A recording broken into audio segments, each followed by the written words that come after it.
Kakalosh Boker or Bekiim Bahalacha 3, day 58, Siman Chet. We are in Halacha Mem Zayin 47. If someone takes off his talit, but he intends to put it back on soon, he does not need to repeat the bracha of the talit unless he remains without it for at least a half an hour. Right? So sometimes this happens on Kippur, that they take off the talit and they had a nice break. So if they had a break for half an hour and it was off, so therefore, right, they're going to come and they will need to make another bracha. If he puts it on within the half an hour, he doesn't make the bracha, right? Even if he went to the restroom while he was not wearing it. Okay, so again, you had the talit, you took it off. If you took it off for more than a half an hour, so I gave you the example of the Kippur, for example, the break. If you took it off for more than a half an hour, right? So therefore, you would need to make a new bracha when you want to put it back on. If you took it off for less than half an hour, right, you do not need to make the bracha again. Taking off the talit, the footnote number 47, right? Well, intending to put it back on soon. The Tur states that there's a lachic doubt, right, regarding someone who takes off the talit in order to go to the restroom. Yeah, so he says when he puts the talit back on, should he make the bracha or not? Perhaps it could be compared to the halacha of tefillin. The Gemara comes and it says that each time the person adjusts the tefillin, he must say the bracha. That is, if someone discovers that the tefillin moved out of place, right, and he moves them back into the correct position, right? Sometimes you tell a person, you have to move the nose, right? Instead of moving the tefillin, you have to move the nose, right? In order that they get to right, that the tefillin is in the right place. So he says he must repeat the bracha for the tefillin. In this case, the talit did not simply move out of place; it was taken off completely. Certainly, it seems that it's going to be necessary to repeat the bracha. On the other hand, it could be that the case of the tefillin is worse, right? Since the person never intended for tefillin to move out of the correct place, it happened without him realizing it. And the first act of wearing the tefillin already ended. When he adjusts the tefillin in the proper position, it's a new act of the tefillin, and that's why to make a new bracha. However, the person has every intention of putting on the talit back right after he took it off. Therefore, it's likely that you don't have to make another bracha. The Tur coming and concludes that in his perspective, it's more likely that a second bracha is not needed. The Bet Yosef comes and he says, but there needs to be a clear proof to resolve this issue from the Gemara in Sukkah. Rava's practice was to rise up early in the morning, use the bathroom, right, the restroom. He would wash his hands, put on his tefillin, say the bracha. Later in the day, if he needed to use the restroom again, he would take off the tefillin, go to the restroom, and afterwards wash his hands, put on the tefillin, and make the bracha again. In this case, Rava took off his tefillin intending to put them back on, right, after he used the restroom, and he still said the bracha. So the same should apply for taking off the talit. Indeed, this is the ruling of Shibbolei Aleket. The Ramah refuted this proof. Why? He says you can't learn the halacha from talit to do the halacha from tefillin. He says it's forbidden to go into the washroom with the tefillin, right? And therefore, entering it is mamasha pasek, it's a hefsek, right? But it's not the same thing for a talit. So therefore, you have to make kun bracha. But he says, right, it's not considered an interruption. He says regarding the talit, technically it's permissible to go inside, and therefore, if someone chooses to take it off to go to the restroom, he intends to put it back on. Obviously, you're not going to make a beracha. That is, who says that? The Ramah. The Bach, the Beit Chadash, okay, we're on page 115 on the bottom. He says in the Shirei Knesset, they defended the ruling of the Tur in this matter. Magen Avraham pointed out that the Beit Yosef contradicts his own ruling, and Siman 639. There, he brings down a Magmishne that if someone leaves the sukkah intending to return soon afterwards, it's not, you don't have to make a new bracha on the sukkah. And if this is so, then the mitzvah tzitzit should be the same. And if someone takes off his talit for a short time, so don't make a new bracha. Meaning he's trying to bring a proof now from sukkah. Just like you left the sukkah, but you're only leaving for a small amount of time, you don't need to make a new bracha. Same thing with the talit.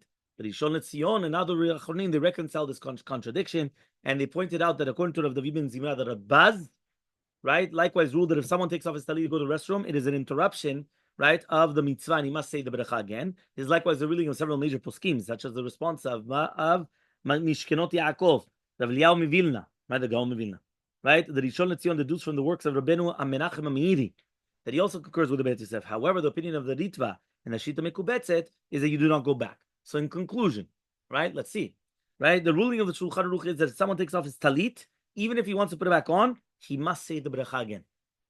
I mean, Shitat Maran, you have to say the bracha again. Mamash, you go to the washroom, you have to say bracha. You love Davka Shabbat, even right now, right? Today, why Davka Shabbat? No, today you come and you go to the washroom. You took off your talit and tefillin. You went to the washroom. You have to make a bracha also on the talit and also on the tefillin. Exactly, it's only on the talit. The difference between a day where you take off. No. There's no difference. It's all the bediuk oto davar. Yeah. The Ramah, the what? הם לא מסבירים, טלית זה בד, ותפילין זה נראה סיפור, למה אני צריך לקרוא את זה?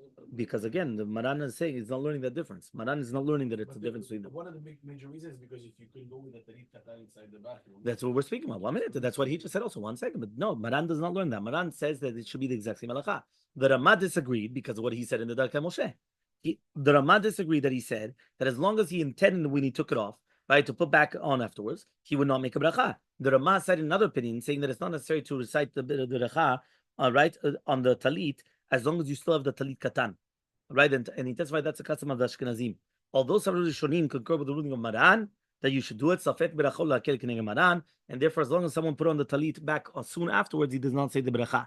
That is, in fact, what the Shulchan Aruch says that that's the custom of Sephardic Jews. That's also likewise the response of the Kol Eliyahu, Yafel Alev, right? Tefillah LeDavid, Bet Oved, Shalmei Tzibur, Chesed Alafim, Zichronot Eliyahu Mani, the Ben Ish Chai, right? And the Ben Ish Chai, Nekuda. Okay. The Rishon LeZion concurred with this ruling, and if possible, one should attempt to find someone else to say the bracha for him, or at least have the words of the blessing without, or meaning you say the bracha without the pronouncing them, right? You think about them. Okay, so again, this is the shita of the Rishon LeZion, right? Another shitot, basically, safek berachot leakel. Yes, we do it. 1 minute. No, not yet. Okay. No, what we just concluded is that bichlal, because this is even without a half an hour. This is right now, even if I go to the washroom for 5 minutes, 2 minutes, and you still make a bracha, according to Maran. And according to them, you don't. You don't. 1 second. Well, we didn't get to the long time. Okay, 1 second. Okay. Now, by the way, you should know, if I remember correctly, you have to remind me afterwards. If I remember correctly, I think the minhag of Morocco was like Maran. That we would make the bracha again. That's what I remember, but remind me afterwards. What? Ma? There's the Gemara, standing when putting on the talit for the second time. Rav Shimon Zalman Auerbach comes and he says that it is unnecessary to stand up when putting on the talit back on after short interruptions, even though one must stand up when putting on the talit the first time around, as explained in Halacha 5. That is an honor for the beginning of the mitzvah, but it's not necessary to do it the second time around. The truth is that according to Maran, one always needs to repeat the bracha when putting on a talit back, and therefore one should attempt to find someone else always to make a bracha, or at least think about it, okay? What about that if you took it off for no particular reason? Yeah? Fine. So he comes and he says, what? No, now we're going to be on page 115 on the top there in the English. It's very interesting. Do you know that the 1 second, yes, the number 47 did not even explain the half an hour reason, meaning that they went, back and forth. What? They have the half an hour interruption. All the way at the bottom. Where? Where does it say it? Okay, fine. Okay, it's on the next page. No, but I'm looking here, and it was right there. It wasn't there, and I'm looking. I'm like, they didn't even speak about the half an hour. Okay, fine. Yeah. So he says it's on the next page. So he says if someone took off his talit gadol without making any decision to put it back on or to leave it off, he still should not make a bracha if he ends up putting it back on. This is halacha, even if he's not wearing a talit katan at the time.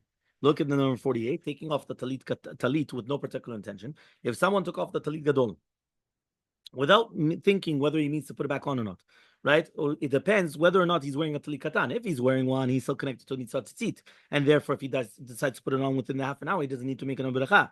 But if he's not wearing a talit katan, he's disconnected from the mitzvah, and therefore, he'll need to make the bracha again. This is the ruling of the Yarba, Rav Zalman, the Ortzot HaChaim, and Mishnah Berurah. The Aruch HaShulchan Aruch ruled that it is unnecessary to repeat the bracha, even if the person was not wearing a talit katan, and that's why this is a common custom. In light of this, the Rishon LeZion says that you should not make a bracha again, because again,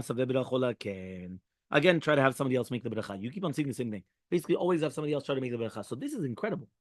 For example, I took off my talit. By somebody else? Of course. And just inserting him in? You answer him in, and then you put on the talit, yeah. Is this like the Shavuot concept? But this for sure. What? No. This is a concept, for example. Let's say right now I came and I took off my talit. Right? I just took it off. And now I'm going to read the Torah over there. And let's say it's not because of the Kavod Tzibur, but that's what we spoke about the other time. Let's say, right, exactly, yeah. No, so I went and I'm going to come and I'm going to put on my talit again, right? So therefore, in such a case, I don't make a bracha again. I do not. That's what he just said now. That means even though I took it off, huh? Over the time that No. Within half an hour, obviously. This is what we're going to speak about afterwards. Half an hour interruption.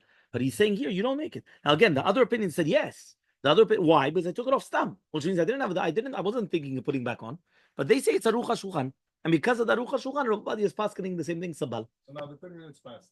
No, 30 minutes. That's it. Once 30 minutes pass, you have to make a bracha. 30 minutes passed. You want to put it back on? You don't. Yeah. If someone takes off his talit and leaves it off for half an hour or more, he must repeat the bracha when he puts it back on, even if he intended for the first place to eventually put it back on. Remaining without a talit for such a long time is for sure on interruption. Yeah? So fine.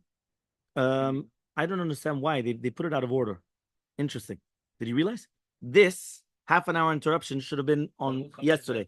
No, but this is even after number 49, which 49 is to do with bathing midday. Because again, Ki'ilu, he says also half an hour.